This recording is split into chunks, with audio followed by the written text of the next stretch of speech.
మేము దొంగలాగా మమ్మల్ని బ్యారికేడ్లు అంటే అలా దొరలాగా అలా పంపిస్తామండి. మీరు ఏం చేస్తున్నారు ఇక్కడ? ఏం చేస్తున్నారు? పంపిస్తామేంటండి? మాకు చేత కదనుకున్నారేంటండి? మాకు చేత కదనుకున్నారేంటి? మాకు చేత కదనుకున్నారేంటి? మాకు చేత కదనుకున్నారా? సార్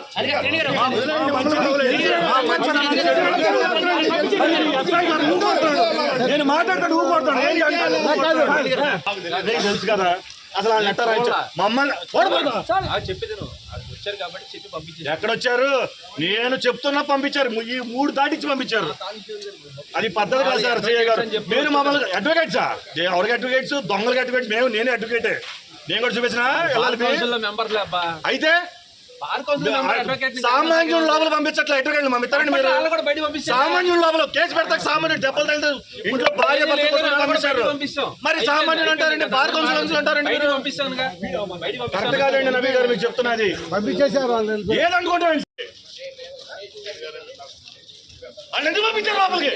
ముందు వాళ్ళు బయట రావాలండి. నేను చాలా దూరంగా చెప్పా. నేను మీ స్కూల్కి వెళ్ళిపోయా. వాళ్ళు పంపించండి. వాళ్ళు పంపించండి. వాళ్ళు పంపించండి.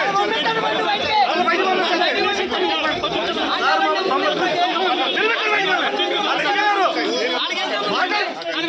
మాట్లాడండి. మేము చాలా గౌరవంగా మీరు చెప్పారు.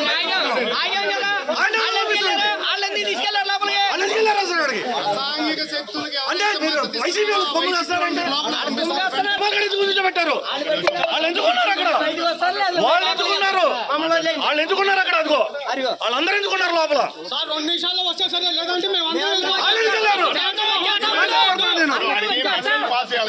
తెలియదేంటి సార్ మీకు? పబ్లిక్ పర్సన్ వెళ్తున్నప్పుడు మీరు ఎందుకు పంపించారు?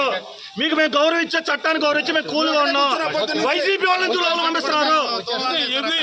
లోపల కట్టెళ్ళారు. ఇప్పుడు స్టేషన్ లోపల కట్టెళ్ళారు. వాళ్ళకి ఏ రైట్ ఉందని ఇచ్చారు? స్టేషన్ లోపలికి ఇప్పుడు వాళ్ళిద్దరు ఎందుకు వెళ్ళారు? ఇప్పుడు వైసీపీ వాళ్ళు లీగల్ సెల్ లోపలికి ఎందుకు వెళ్ళారు? వాళ్ళిద్దరు ఎందుకు వెళ్ళారు?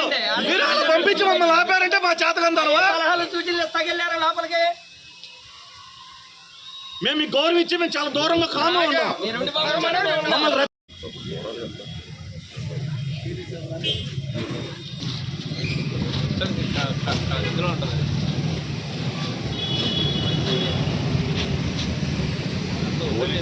సామాన్యులు ఎవరికి లేకుండా ఈ రాజ్యంలో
ఈ రోజున నిన్న మా జన సైనికులు ఇచ్చిన కంప్లైంట్ మేరకు ఈ ప్రశ్నారావణ్ అనేవాడిని బందరు తీసుకొచ్చారు.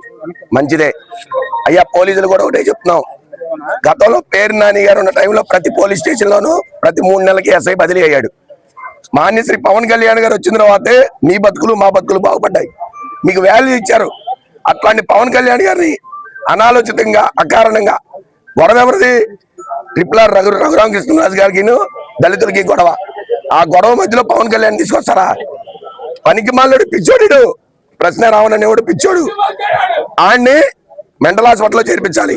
అలాగే దేశద్రోహం కేసు పోలీసులు స్వయంగా పెట్టి ఆయన్ని దేశద్రోహం కేసు కింద మచిలీపట్నంలోనే పోలీసులు స్వయంగా కేసు పెట్టి ఆయన్ని వెంటనే రిమాండ్కి సబ్ జైలుకి తరలించాలి. అని దేశం దాటిచ్చేయాలి. ఇంకొక అరగంట టైం ఇస్తున్నాం. మచిలీపట్నంలో మాత్రం ఆడుంటే మేము 1కి 10 అవుతాం. ఆయన మాత్రం సేఫ్ గా మీరు తీసుకెళ్తారని మేము హామీ ఇవ్వలేము. ఎందుకంటే మాకు ఇది ఆవేశం. పవన్ కళ్యాణ్ గారు ఈ రోజు రాష్ట్రానికి ఎంత మంచి పని చేశారు. ఇట్లాంటి ఎదవల్ని మనం పెంచి పోషిస్తున్నాం. చంద్రబాబు నాయుడు గారు కూడా ఒకటే చెప్తున్నాం, మనం సానుకూలంగా పోవాలనే ధోరణిలో ఇట్లాంటి ఎదవలందరికీ ఆశ్రయం ఇస్తున్నాము. ఇటువంటి వ్యక్తుల మీద తక్షణమే 24 గంటల లోపు చర్యలు తీసుకుని దేశద్రోహం కేసు బనాయించాన్ని వెంటనే లోపలేయాలి. ఇది మా డిమాండ్. మచిలీపట్నం జన సైనికుల ద్వారా మేము తెలియజేస్తున్నాం. శ్రీకాంత్ అండి, జనసేన పార్టీ ఇన్ఛార్జ్. ఏదైతే గౌరవ ఉప ముఖ్యమంత్రులు పవన్ కళ్యాణ్ గారిని అనుచితంగా ఈ రావణ్ అనే ఒక యూట్యూబర్ దేనికి పనికి మాలిన యూట్యూబ్ లో పెట్టుకుని పవన్ కళ్యాణ్ గారిని దూషించడం, ఈ రోజున కేసు మీద బందరు పోలీస్ స్టేషన్ తీసుకురావడం జరిగింది. మేమందరం కూడా కోరుతున్నాం, ఇటువంటి వారికి శిక్ష పడితేనే ఇంకొకరికి మంచి జరుగుద్ది. ఏదైతే రాష్ట్రం అంతా కూడా శాంతి భద్రతలు సరిగ్గా ఉన్న సమయంలో కావాలనే శాంతి భద్రతలకు విఘాతం కలిగించాలని, కులాలు మతాల మధ్య ఘర్షణలు పెట్టాలని చెప్పి ఆ వైసీపీ నాయకులు చేస్తున్న కుట్రలో ఈ రావణ్ భాగస్వామి అవుతున్నాడు. ఈ రావణ్కి ఒకటే చెప్తున్నాం, నీకు ఇప్పటికైనా నోరు అదుపులో పెట్టుకుంటే మంచిది. లేకపోతే నువ్వు ఏ ఊర్లో వెళ్ళినా నీకు తగిన శిక్ష వేయడానికి జన సైనికులు అందరూ కూడా సిద్ధంగా ఉన్నారు. కాబట్టి ఇప్పటికైనా మారి ఏదైతే నువ్వు కత్తి మహేష్ పట్టిన గతి పట్టించుకోవద్దని చెప్పి, ఎవరో పెట్టిన బిస్కెట్లకి నువ్వు కులాల మధ్య మతాల మధ్య గొడవలు సృష్టిద్దని చెప్పి కోరుకుంటూ ఈ రోజున అతన్ని వెంటనే తగిన శిక్ష పడాలని చెప్పి ఈ రోజు జనసేన పార్టీ డిమాండ్ చేస్తుంది.